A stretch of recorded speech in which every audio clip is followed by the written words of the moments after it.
बारिश कम कम लगती है, हवा मध्यम लगती है, हम समंदर के अंदर चले।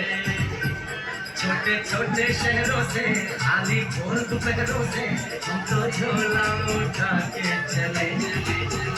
बारिश कम कम लगती है। गाजर भिंडी बैंगन मूली अगर हमें भी खाओगे तो जल्दी बड़े हो जाओगे।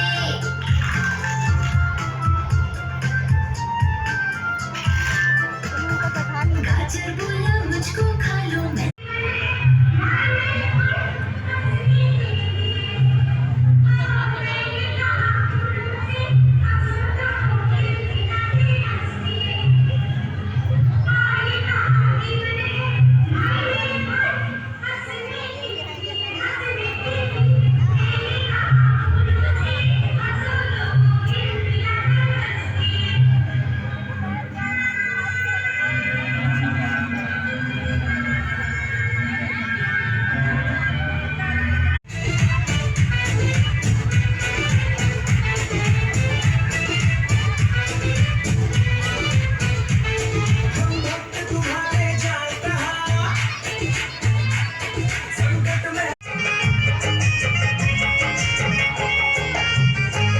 खुशियाँ बिखेर दी